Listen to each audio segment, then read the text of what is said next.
The warning sirens echoed through the military command center deep beneath the surface of Earth. Jake Morrison stood in front of the massive display screen, watching as thousands of red dots appeared at the edge of the solar system. Each dot represented an enemy warship, and there were far too many of them to count. His hands gripped the edge of the control panel as he tried to steady his breathing. This was the moment everyone had feared for the past 6 months. The Zithran Empire had finally arrived. Jake was a commander in the Earth Defense Force, a position he had earned through 15 years of service. He was 42 years old, with gray starting to show in his dark hair. His uniform was crisp and clean, but he knew that wouldn't matter in a few hours. Nothing would matter if they couldn't find a way to survive what was coming. Claire Bennett walked up beside him. She was his second in command, a brilliant officer who had served with him for 7 years. Her face was pale as she looked at the screen. "Commander, the count is confirmed. 3,000 Zithran warships. Our entire fleet has only 400 vessels." Jake nodded slowly. He had known the odds would be bad, but seeing the actual numbers made his stomach turn. "How long until they reach Mars orbit?" 18 hours, sir. Admiral Young has ordered all available ships to form a defensive line near Mars. We're being deployed with the Defiance. The Defiance was their ship, a mid-sized cruiser with a crew of 200 people. It was a good vessel, but it was designed for patrol missions and minor conflicts. Nobody had built it to fight against an armada of alien warships that possessed technology hundreds of years more advanced than anything humans had created. Jake turned to face his crew. They were all looking at him, waiting for orders, waiting for some sign that everything would be okay. He saw fear in their eyes, but he also saw determination. These were good people, trained professionals who had volunteered to protect Earth. They deserved honesty. "You all know what we're facing," he said, his voice carrying across the command center. "The Zithrans are more advanced than us. They have more ships, better weapons, and stronger shields. By every logical measure, we should lose this fight." He paused, letting his words sink in. Several crew members shifted uncomfortably, but nobody looked away. "But here's what they don't know about us. We're humans. We don't give up. We don't surrender. And we learn from everything, even our mistakes. So yes, we might lose battles. We might take heavy damage. But as long as we keep learning, keep adapting, we'll find a way to win this war." The crew responded with determined nods. It wasn't much of a speech, but it was all Jake could offer. He turned back to Claire. "Get the ship ready for deployment. I want every system checked twice. If we're going into this fight, we're going in prepared." 12 hours later, the Defiance joined the rest of Earth's defensive fleet near Mars. Jake stood on the bridge, watching as hundreds of human ships took their positions. Admiral Patricia Young's voice came through the communication system, addressing all commanders. "This is Admiral Young. I won't lie to you about our situation. We are outnumbered and outgunned, but we are defending our home, our families, and our species. The Zithrans think we'll surrender without a real fight. Let's show them what humans are made of. All ships, prepare for combat." The Zithran fleet appeared on the horizon like a dark wave. Their ships were massive, each one larger than the biggest human vessel. They moved in perfect formation, a display of military precision that was both beautiful and terrifying. Jake had studied reports about the Zithrans for months. They were a warrior culture, a species that had conquered 17 other civilizations over the past 2 centuries. They had never lost a war. A transmission came through from the lead Zithran ship. The screen flickered and showed a tall alien figure with gray skin and 4 arms. His eyes were cold and dark. This was Warlord Krevnar, the commander of the invasion force. "Humans of Earth." The warlord's voice was deep and filled with contempt. "Your species has been judged inferior by the Galactic Council. Your planet contains resources that the Empire requires. You have one choice. Surrender now, and your people will be allowed to live as servants. Resist, and we will eliminate every human in this system. You have 1 hour to decide." The transmission ended. Jake looked at Claire, who shook her head in disgust. "Servants. They want to make slaves of the entire human race." "Send our response," Jake said firmly. "Tell them that Earth will never surrender. Tell them that if they want our planet, they'll have to fight for every inch of it." The hour passed quickly. When no surrender came from Earth, the Zithran fleet began their attack. Their ships opened fire with weapons that seemed to tear through space itself. Beams of purple energy crossed the distance between the fleets in seconds. The first wave hit the human defensive line like a hammer. Jake watched in horror as 20 human ships exploded in the first minute of combat. The Zithran weapons were far more powerful than anything in the intelligence reports had suggested. Their shields absorbed human weapons fire without even flickering. All power to forward shields, Jake ordered. Navigation, evasive pattern delta. Weapons, focus fire on the nearest enemy cruiser. Aim for what looks like their engine ports.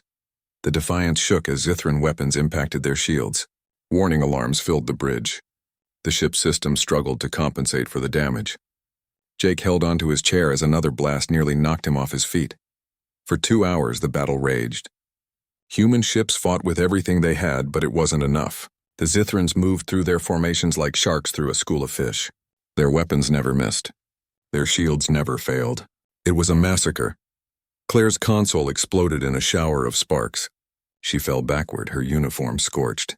Medical teams rushed to help her as Jake tried to maintain control of the ship. Around them, the human fleet was being destroyed piece by piece. "Commander, we've lost 60 ships," the tactical officer reported, his voice shaking. "Admiral Young is ordering a retreat. All surviving vessels are to fall back to Earth orbit." Jake gave the order to retreat, feeling the weight of defeat settle on his shoulders. The Defiance limped away from the battle, its shields failing and its hull damaged in a dozen places. Behind them, the Zithran fleet held position near Mars, not even bothering to pursue. They had proven their point. As Earth appeared on the view screen, Jake realized something important. They had lost this battle badly. Many good people had died. But they had also learned something valuable. They had seen how the Zithrans fought, how their weapons worked, and how their formations moved. It was information they could use.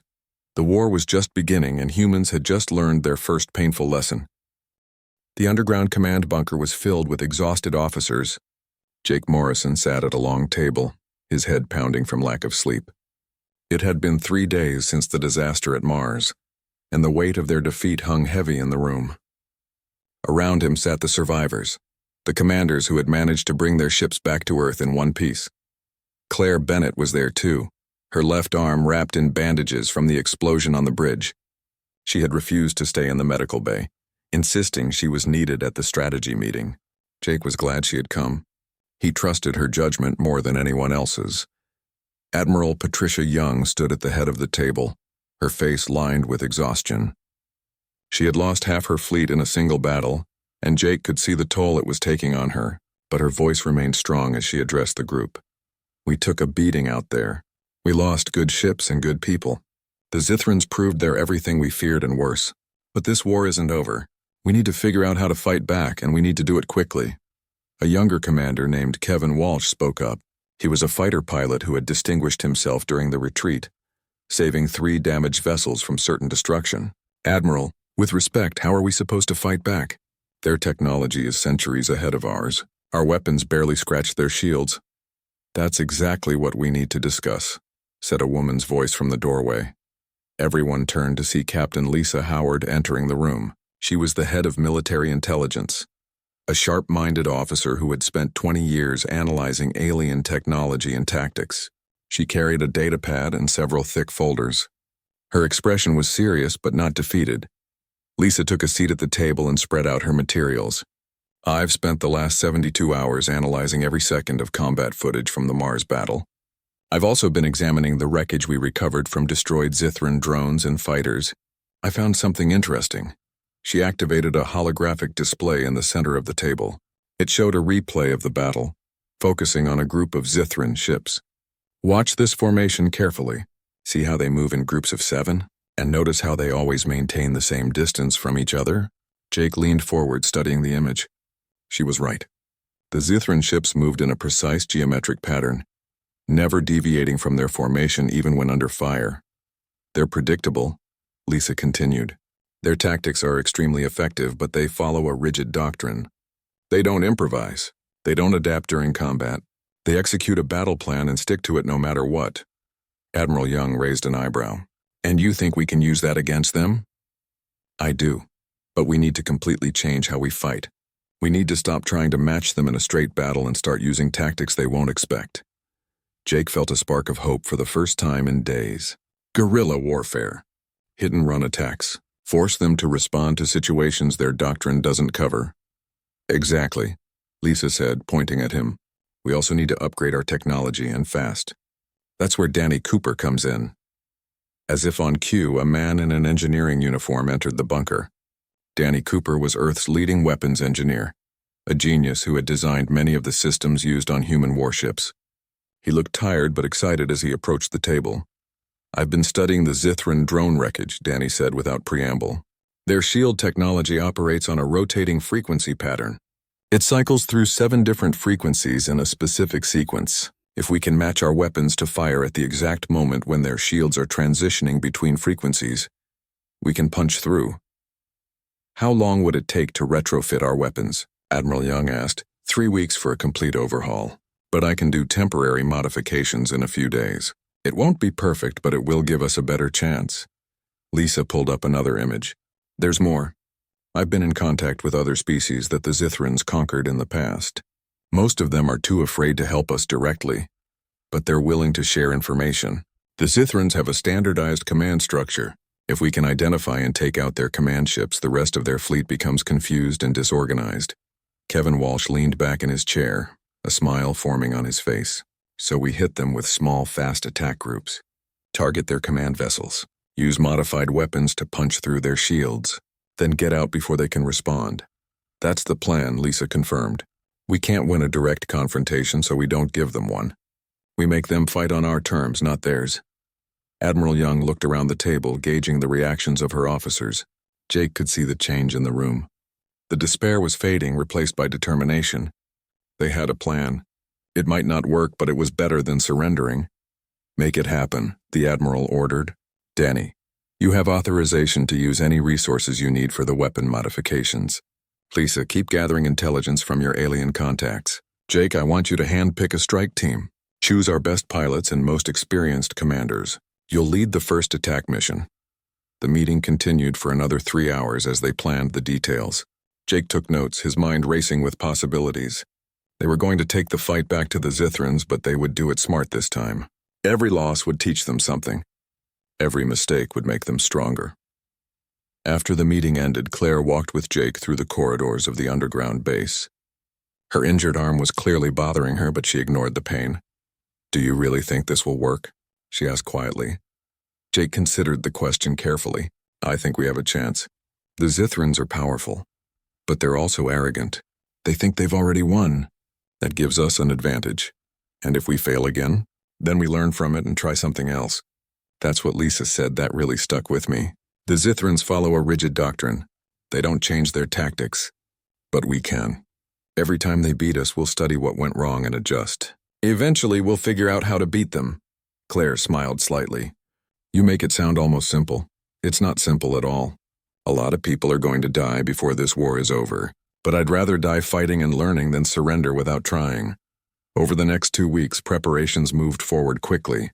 Danny Cooper and his engineering teams worked around the clock, modifying weapon systems on 200 ships. The modifications weren't elegant, but they worked. Test firing showed a 40% increase in shield penetration against simulated Zithran defenses. Lisa Howard established a network of intelligence contacts across the galaxy. She learned the names of Zithran commanders, their preferred tactics, and the composition of their fleet groups. She discovered that the Zithrans had conquered 17 civilizations, and every single time they had used the same basic strategy. They never changed. They never evolved. Jake assembled his strike team, choosing officers and pilots based on their ability to think quickly and adapt to changing situations. He spent hours drilling them on the new tactics, making sure everyone understood their role. They would attack in small groups, hit hard, and retreat before the enemy could respond. It was the opposite of everything they had been trained to do, but it was their best chance. Kevin Walsh proved to be invaluable, training the fighter pilots in new attack patterns. He taught them to be unpredictable, to break formation and attack from unexpected angles. The pilots took to the new style quickly, excited to finally have a way to fight back. Admiral Young addressed the fleet before the first mission. Her image appeared on screens throughout every ship in the attack force. We learned a hard lesson at Mars. The Zithrans are powerful, but power alone doesn't win wars. Intelligence, adaptability, and determination win wars. We're going to show them what humans do best. We learn from our mistakes, we adapt, and we never ever give up. Good luck to all of you. The strike force launched from Earth under cover of a sensor jamming field. 200 ships moved silently through space, heading toward the asteroid belt where Zithran supply convoys had been detected. Jake stood on the bridge of the Defiance, feeling the familiar tension before combat. But this time was different. This time they had a plan based on knowledge, not just courage. The war was about to change, and the Zithrans had no idea what was coming. The asteroid belt was a perfect place for an ambush. Thousands of massive rocks drifted through space, creating natural cover and making sensor detection difficult. Jake Morrison guided the Defiance through the dense field, carefully avoiding collisions while keeping his ship hidden from Zithran sensors. Behind him, spread across millions of miles of space, 200 other human vessels waited in similar hiding spots. Claire Bennett monitored the sensor displays, her injured arm moving more easily now after 2 weeks of healing. She had been cleared for active duty just in time for this mission, and Jake was grateful for her presence. They had flown together so long that they could almost read each other's minds during combat.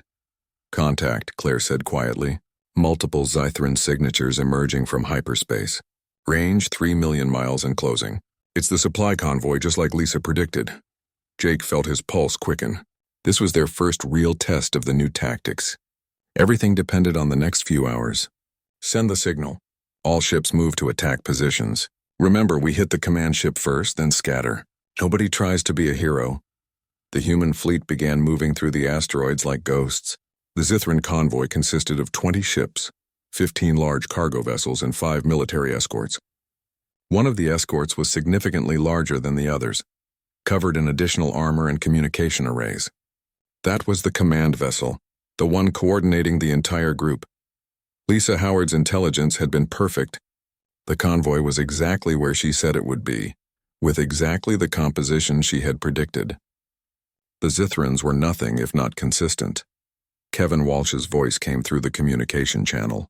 He was leading a squadron of 30 fighters, small, fast ships that could dart between the asteroids and strike quickly. Strike leader to Defiance were in position. "Ready on your signal, Commander." Jake took a deep breath.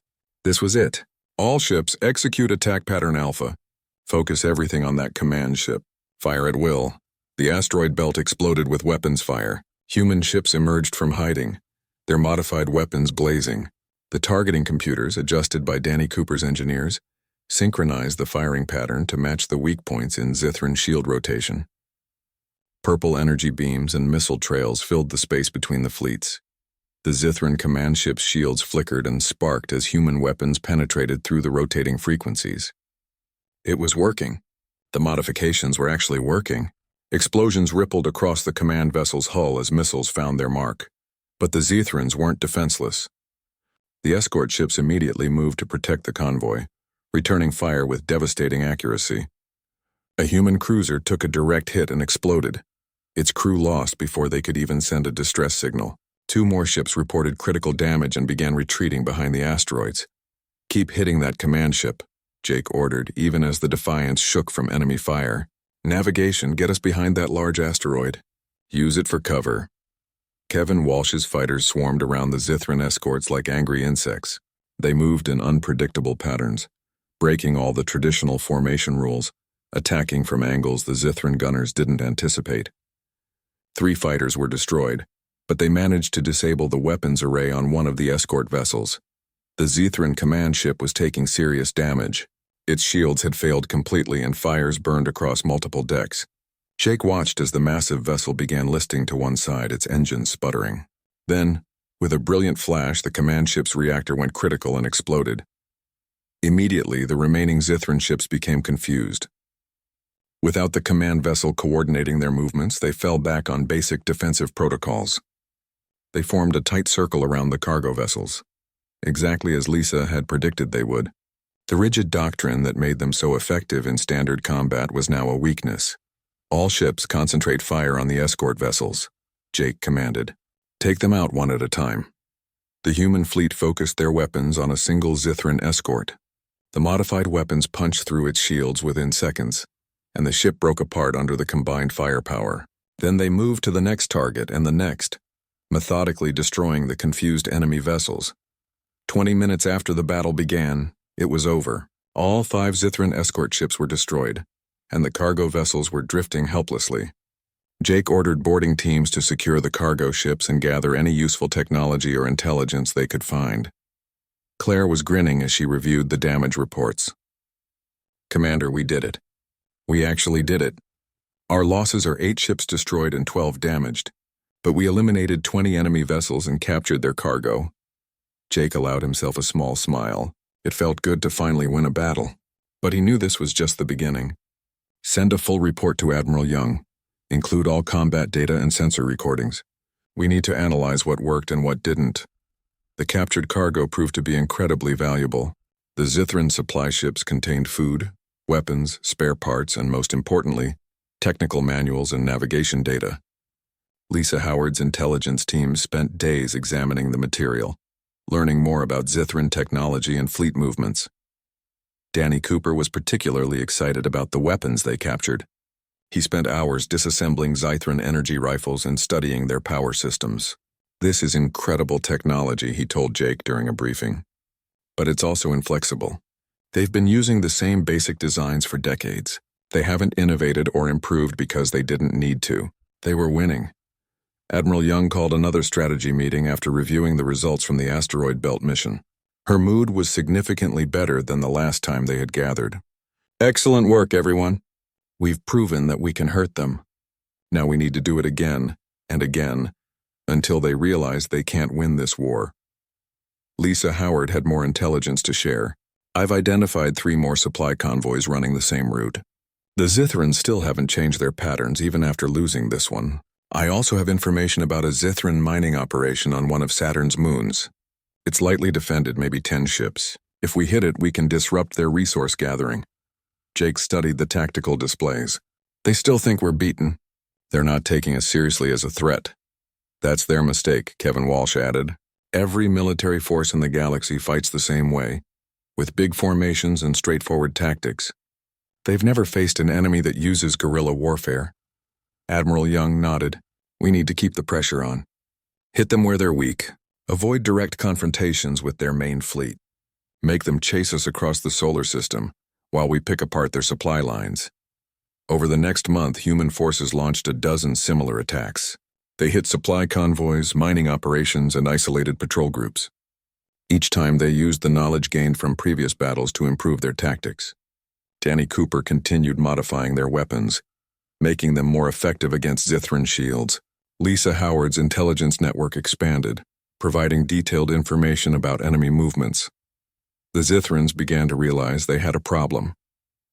Warlord Krevnar sent increasingly angry messages to his fleet commanders, demanding they stop the human attacks.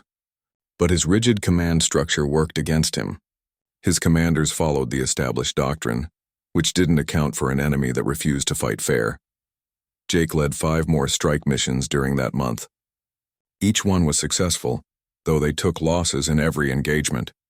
20 ships and their crews were lost across all the missions, but the Zathrans lost over 100 vessels. More importantly, the human crews were gaining experience and confidence. They were learning how to fight this enemy.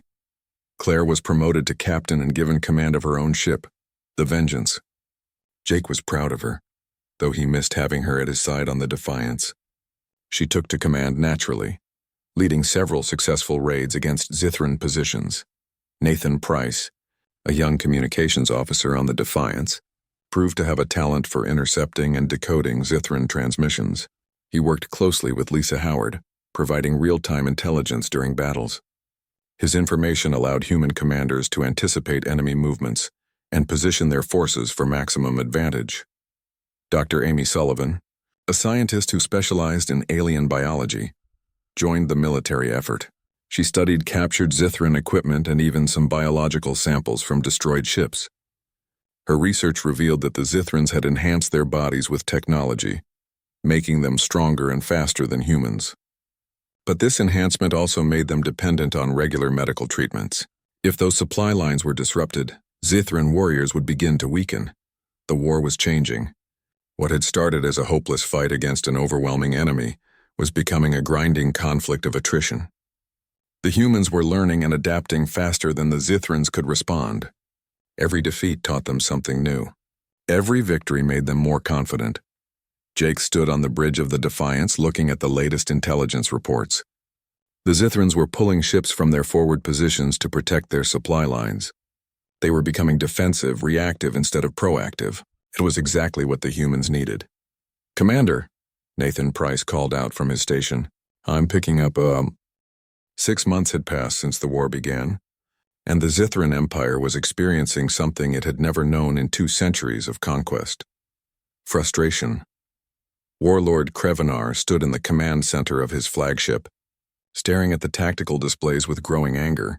His forearms were clenched into fists as he reviewed the latest damage reports. The humans should have been defeated within weeks. Instead, they controlled 3 star systems and had destroyed over 800 Zithran vessels. Every supply convoy needed heavy escort. Every mining operation was under constant threat of attack. His warriors spent more time defending supply lines than conquering territory. It made no sense. One of his subordinate commanders, a veteran warrior named Traxor, approached cautiously. The Zithrans had strict rules about bringing bad news to superiors, and Traxor knew he was taking a risk. "Warlord, the humans have attacked the fuel depot at Saturn's rings. We lost 37 supply vessels and the entire garrison. 200 warriors dead." Krevnar's eyes blazed with fury. "How?" "We doubled the defenses at that location just last week. We positioned ships exactly according to Combat Doctrine Section 47. The formation should have been impenetrable. The humans didn't attack the formation directly, Warlord. They used asteroids as weapons, accelerating them with their ships and launching them at high velocity. Our point defense systems were overwhelmed. By the time we could respond, they had destroyed the main fuel storage tanks and retreated." The Warlord slammed one of his fists against the console. "They fight without honor. They refuse to face us in open battle. They strike from hiding and run away like cowards." Traxor hesitated before speaking again. "Warlord, perhaps we should consider adapting our tactics to counter their methods." The silence that followed was dangerous. Krevnar slowly turned to face his subordinate, and Traxor immediately regretted his words. "Are you suggesting that the combat doctrine is flawed? The doctrine that has won us 17 worlds? The doctrine written by the greatest military minds in our empire's history?" "No, Warlord. I merely thought that perhaps a temporary adjustment might be useful against this particular enemy. The doctrine doesn't require adjustment. It requires proper execution. The problem isn't our tactics. The problem is these humans and their dishonorable methods of warfare. We will crush them with overwhelming force.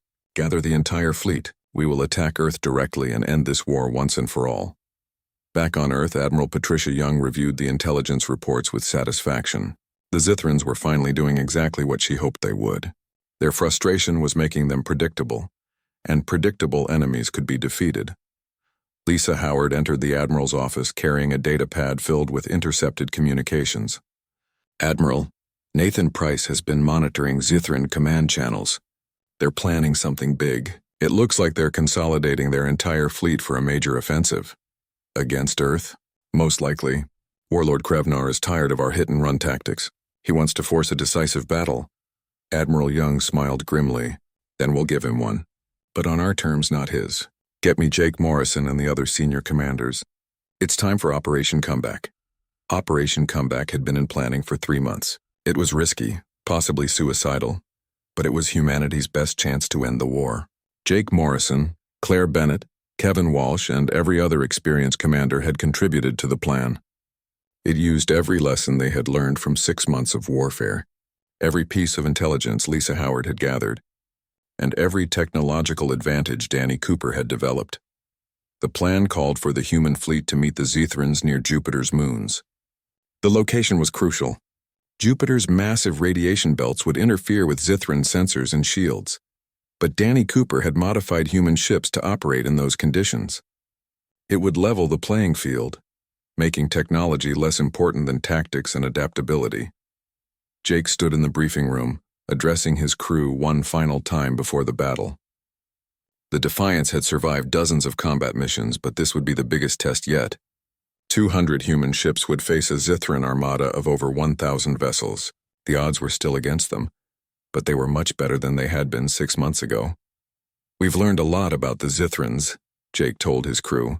"We know how they think, how they fight, and most importantly, how they don't adapt. They're going to come at us with the same tactics they've used for decades, but we're not the same species they attacked 6 months ago. We've evolved."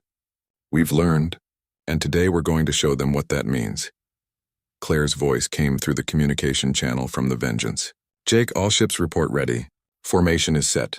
We're as prepared as we're going to be. Copy that. All ships, this is Commander Morrison. Hold position and wait for my signal. Let them come to us. The Zethran fleet emerged from hyperspace like a dark storm. 1,000 warships arranged in perfect geometric formations, their weapons charged and ready.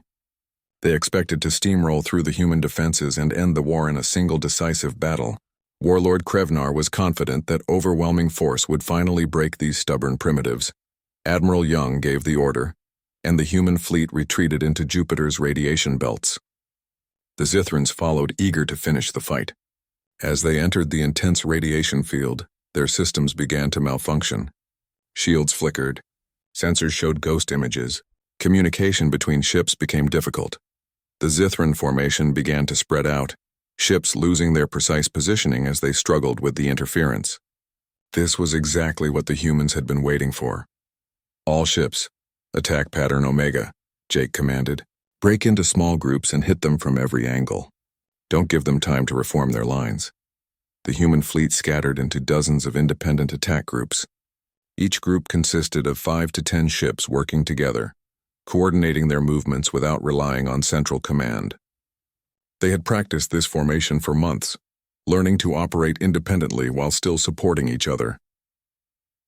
Kevin Walsh led a fighter squadron directly into the heart of the Zithran formation. His pilots moved in 3-dimensional patterns, diving under capital ships and climbing over them, attacking from angles the Zithrans never expected. Their modified weapons punched through shields that were already weakened by the radiation interference. Danny Cooper's modifications proved their worth. Human ships operated smoothly in the radiation belts while Zithran vessels struggled. The technological advantage that had seemed so overwhelming 6 months ago had been reduced to almost nothing. Now it came down to tactics, training, and the willingness to adapt. Jake guided the Defiance through a series of attack runs on a Zithran cruiser. Claire's ship, the Vengeance, attacked from the opposite side, catching the enemy in a crossfire. The Zithran ship tried to maneuver into a defensive position according to their combat doctrine. But the radiation interference made precise movement impossible. Within minutes, the cruiser was disabled and drifting. The battle raged for 18 hours. It was chaos, nothing like the organized warfare the Zithrans preferred. Human ships darted in and out of engagement range, struck hard, and retreated before the enemy could respond effectively. They used the moons of Jupiter as cover, hiding behind them and launching surprise attacks. Nathan Price's communication intercepts allowed human commanders to predict Zithran movements. Every time a Zithran commander tried to rally his forces, human attack groups would hit that formation before it could fully organize. The rigid command structure that made the Zithrans so effective in normal combat became a liability in this chaotic environment. Warlord Krevnar watched in disbelief as his fleet was torn apart. His ships outnumbered the humans 5 to 1, but they couldn't bring that advantage to bear. The humans refused to fight the way battles were supposed to be fought. They broke every rule of civilized warfare, attacked without honor, and somehow they were winning. All ships reformed defensive formation, the warlord commanded. We will regroup and crush them with coordinated fire. But his ships couldn't reform. The radiation interference made communication difficult, and the humans kept hitting any formation before it could solidify. The Zithran fleet was being defeated not by superior firepower, but by superior tactics and adaptability. Dr. Amy Sullivan's research proved valuable during the battle. She had discovered that Zithran warriors needed regular doses of enhancement medication to maintain their physical abilities. Human strike teams specifically targeted medical supply ships, knowing that without those supplies, Zithran combat effectiveness would decrease over time. As the 18th hour of battle approached, the Zithran fleet was in shambles. Over 600 ships had been destroyed or disabled. The survivors were scattered across Jupiter's orbit, many of them damaged and struggling to maintain basic systems. The human fleet had taken heavy losses too, with 80 ships destroyed and many others damaged, but they were still organized and still fighting. Warlord Krevnar made a decision that no Zithran commander had made in 200 years. He ordered a retreat. His flagship and the surviving vessels fled from Jupiter's orbit, abandoning the battle and running for the edge of the solar system. Jake couldn't believe what he was.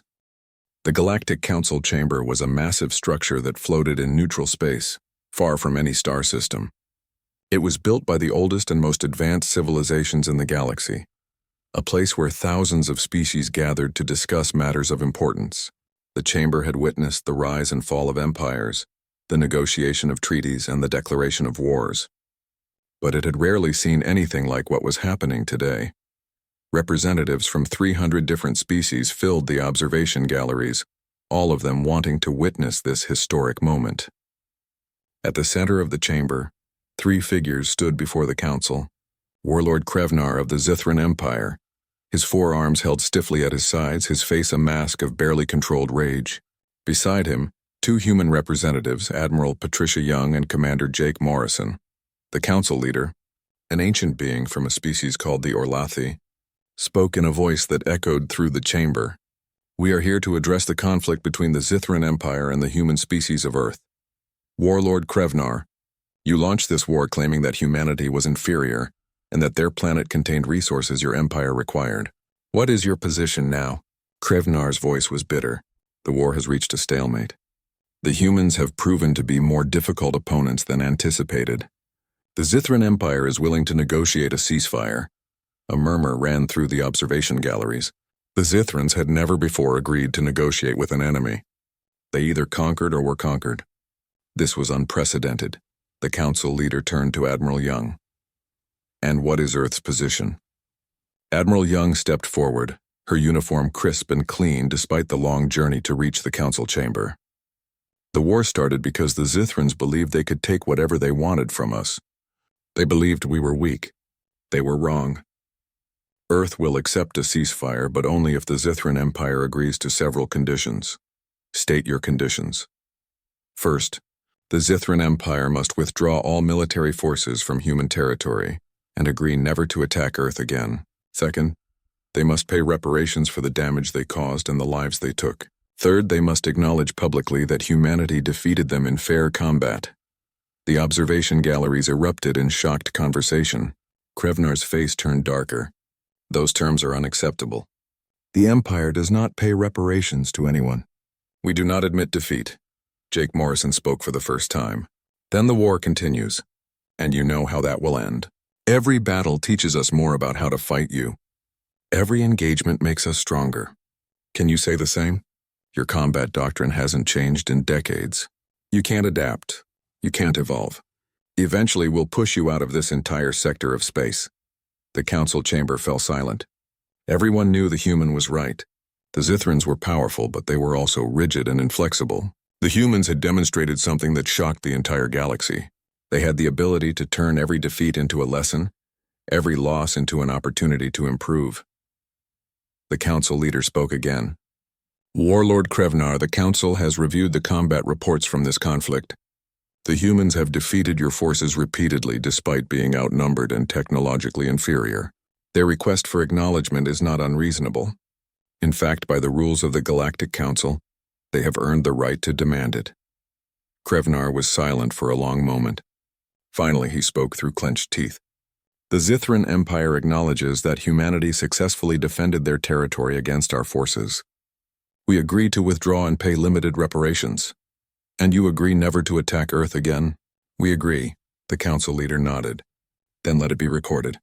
The war between the Zithran Empire and humanity is ended. Earth is hereby invited to join the Galactic Council as a full member species, with all rights and privileges that membership entails." The observation galleries exploded with noise. Humans were being offered membership in the Galactic Council after less than a year of known contact with alien species. It was almost unheard of.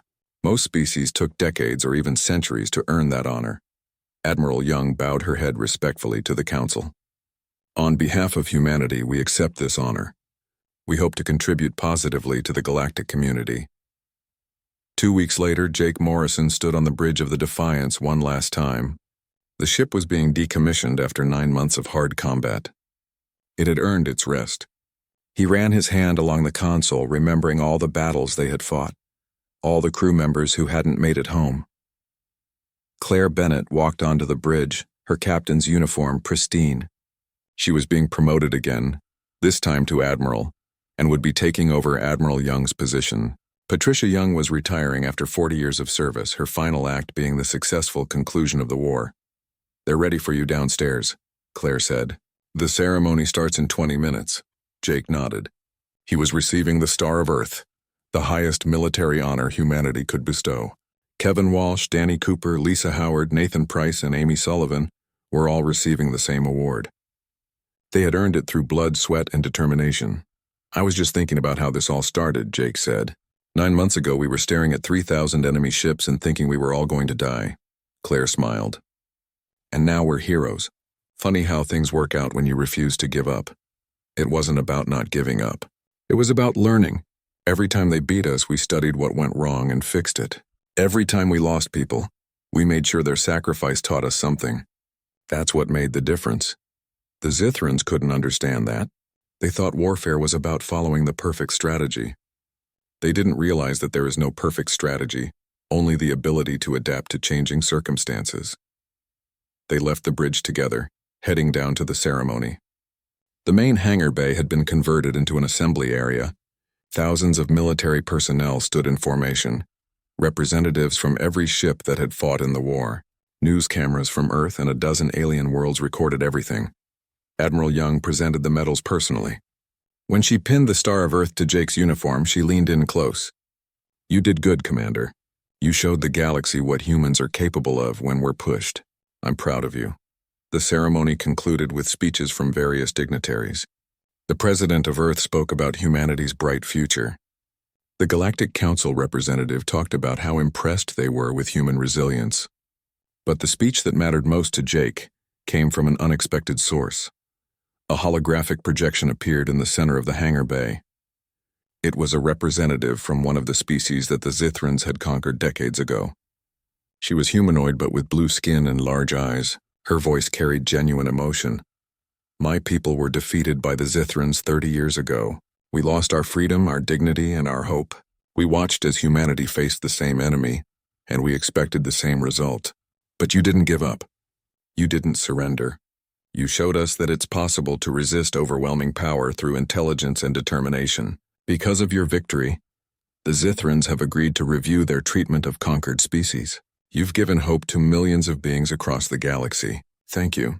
The hangar bay erupted in applause. Jake felt tears in his eyes. They hadn't just saved Earth, they had changed the entire balance of power in the galaxy.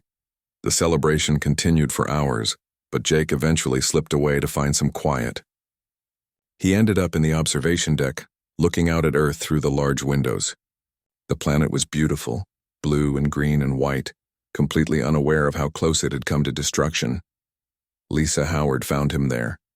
She had a data pad in her hands, always working, always analyzing. "I've been studying the Zithran combat doctrine in detail," she said. "Do you know how old it is? 300 years. They've been using the same basic strategies for 3 centuries because they always worked. They never needed to change, so they never learned how to change. And we change constantly," Jake said. "Sometimes it feels like we're making it up as we go along. That's exactly what makes us strong. We're not bound by doctrine or tradition. When something doesn't work, we try something else. When we fail, we learn from it. The Zithrans see failure as weakness. We see it as education." Danny Cooper joined them, carrying 3 glasses and a bottle of something that looked expensive. "I'm supposed to be at the party, but honestly, I prefer quiet company. Mind if I join you?" They sat together, looking out at Earth and discussing the future. Danny was already working on new ship designs based on captured Zithran technology. Lisa was establishing formal intelligence sharing agreements with other alien species. The war was over, but the work of building a better future was just beginning. Kevin Walsh arrived a few minutes later, followed by Nathan Price and Amy Sullivan. Soon the entire group that had worked so closely together was gathered in the observation deck, away from the crowds and the cameras. They shared stories about the war, laughing at some of the more absurd moments, falling silent when remembering those who hadn't survived. "I wonder what happens now," Nathan said. "We're part of the Galactic Council. We have allies and trade partners. The war is over. What do humans do when we're not fighting for survival?" Jake thought about the question carefully. "We do what we've always done." 5 years had passed since the war ended. Earth had transformed from an isolated planet into one of the most influential members of the Galactic Council. Human ships traveled throughout known space carrying diplomats, traders, scientists, and explorers. The species that had once been dismissed as primitive now commanded respect across hundreds of worlds. Jake Morrison stood in his office at the Galactic Defense Academy, looking at the class schedule for the upcoming semester. He was no longer a military commander. After the war ended, he had been asked to teach at the academy, training officers from dozens of different species in modern combat tactics. It was strange to think that aliens were now coming to humans to learn how to fight. The door chimed and Claire Bennett entered. She was now the head of Earth's entire military, a 4-star admiral who oversaw humanity's expanding defense forces. Despite her high rank, she still made time to visit Jake whenever she was on Earth. "How's the teaching life treating you?" she asked, settling into a chair across from his desk. Jake smiled. "It's interesting. I have students from 15 different species this semester. They all want to learn about adaptive tactics and flexible strategy. Apparently, we've started a revolution in military thinking. That's because we showed the galaxy something they'd forgotten. Warfare isn't about following ancient doctrines. It's about responding to what's actually happening and adjusting your approach. Most species haven't fought a real war in generations. They've just been going through the motions, following traditions. Speaking of which, I heard the Zithrans requested human military advisors. Is that true?" Claire nodded. "It's true. Warlord Krevnar stepped down 3 years ago. The new leadership realizes their empire can't survive if they don't learn to adapt. They're swallowing their pride and asking us to help reform their military. It's quite a change from when they were trying to conquer us." Jake leaned back in his chair. 5 years ago, they thought we were primitives. Now they're asking us for help. It's almost funny. It's more than funny. It's proof that we were right. The ability to learn and change is more valuable than any weapon or any amount of raw power. The Zithrans had both, and they still lost because they couldn't adapt. The door chimed again. This time it was Kevin Walsh. He was in civilian clothes, having left the military 2 years earlier to start a private security company. His firm provided training to merchant vessels and colonies throughout the galaxy, teaching them defensive tactics based on lessons learned during the war. "Am I interrupting?" Kevin asked. "Not at all," Jake said. "We were just talking about how much things have changed." Kevin sat down, his expression thoughtful. "I was at a trade conference on Proxima Station last week. Do you know what the main topic was? Human philosophy. Aliens are fascinated by how we think about failure and learning. They're writing books about it, teaching it in their schools. We've influenced the entire galaxy just by being ourselves." Claire pulled out a data pad. "I brought something to show you both. It's a report from the Galactic Council's Education Committee. They're recommending that all member species adopt what they're calling the human learning model. It's a framework for continuous improvement based on our approach to problem solving." She displayed the document on Jake's desk screen. It outlined principles that were second nature to humans but revolutionary to many alien species. Learn from mistakes. Question assumptions. Adapt to changing circumstances. Value flexibility over rigid tradition. Encourage innovation. These simple ideas were transforming galactic civilization. "It's strange," Jake said. "We didn't set out to change the galaxy. We just wanted to survive. But surviving meant learning, and learning meant changing. And somehow that became our greatest export." The conversation was interrupted by a holographic communication request. Jake accepted it, and the image of Lisa Howard appeared in the center of the room. She was on a starship somewhere near the galactic core, leading a joint human and alien intelligence operation. "Jake, Claire, Kevin, good to see you all together," Lisa said. "I wanted to give you an update on the situation out here. We've made contact with a new species called the Korvathi. They're having trouble with pirates raiding their outer colonies. Standard military tactics aren't working because the pirates use hit-and-run attacks." Claire smiled. "Let me guess. They want human advisors." "Exactly.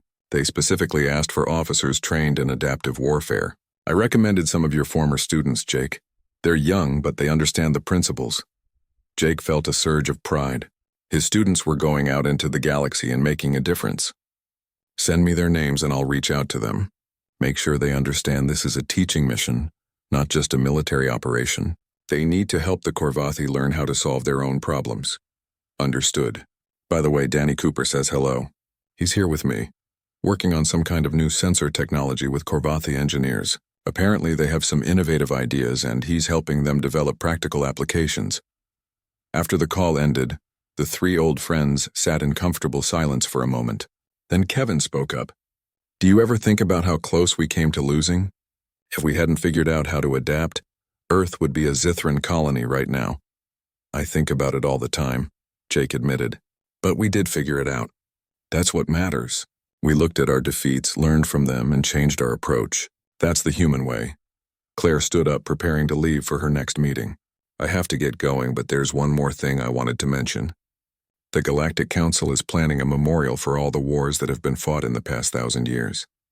They want to include a special section about the Earth-Zithran conflict. They're calling it the war that changed everything. That's quite a title, Jake said. It's accurate, though.